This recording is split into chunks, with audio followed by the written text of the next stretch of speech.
तो टूरिज्म से आपका मतलब क्या है? हॉस्पिटैलिटी, टूरिज्म इंडस्ट्री सब उसमें शामिल?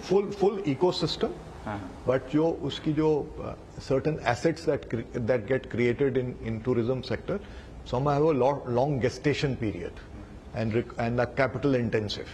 So उसके लिए इंफ्रास्ट्रक्चर स्टेटस की जरूरत है। आपने जो जवाब दिया उसमें 2-3 मुझे काउंटर क्वेश्चन है। पहली बात, आपने कहा कि पब्लिक कैपेक्स बढ़ाया जाए। एंट्री बजट में 11 लाख करोड़ रुपए गवर्नमेंट ने कैपेक्स बढ़ाया था और कहा था कि परसेंटेज टर्म में थोड़ा कम दिख रहा हो, लेकिन ये काफी बड़ा है।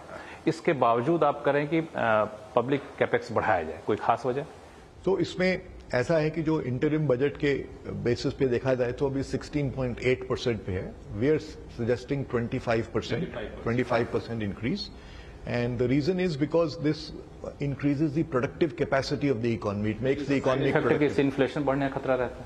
नहीं, इससे तो इकोनॉमिक मल्टीप्लायर्स हैं। Every rupee spend in capex has enormous economic multipliers, so it will be a big positive to the economy. लेकिन एक और सवाल है कि आप कह रहे हैं कि पब्लिक कैपेक्स बढ़ाया जाए, लेकिन प्राइवेट इन्वेस्टमेंट वो भले ही आपने कई जवाब में कहा है, पहले भी देखा मैंने कि प्राइवेट इन्वेस्टमेंट बढ़ रहा है, तो प्राइवेट इन्वेस्टमेंट हो रहा है, इसकी तुलना आप कर रहे हैं प्री कोविड लेवल से। प्री कोविड लेवल पे पहुंच चुका है। मेरा कहना है कि प्राइवेट इन्वेस्टमेंट को प्री कोविड लेवल से आप क्यों कंपेयर कर रहे हैं?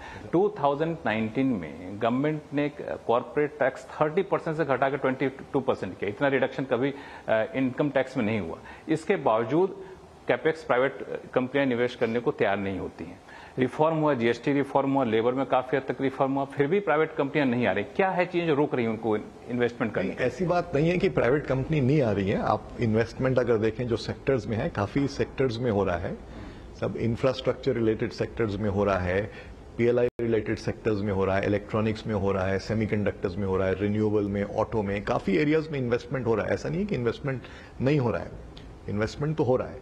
और अगर आप कह रहे हैं कि जैसे आपने कहा कि पब्लिक कैपेक्स में काफी बढ़त आई है, वो बात सही है और उससे इकोनॉमी को बहुत फायदा होगा।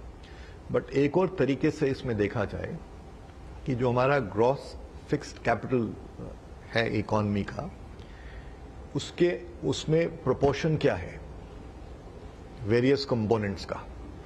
तो अगर आप ट्रेंड देखें, ऐसा नहीं है कि प्राइवेट सेक्टर का प्रोपोर्शन ड्रॉप हुआ, it is remain consistent. So which means that private capex is also increasing in that trend. And also let me also put it in perspective. See, income tax rationalized हुआ था 2019. उसके कुछ महीने बाद Covid आ गया. So we had this challenge. जो investment Covid से पहले किया है उसकी कैपेसिटी यूटिलाइजेशन तो कोविड के बाद हुई है. अभी कैपेसिटी यूटिलाइजेशन बढ़त में है. आरबीआई का भी कहना है कि एस्टिमेट है 75% हमारा. सीआई का internal survey also shows a large percentage of members saying it is 75% plus. So it's all in the right direction.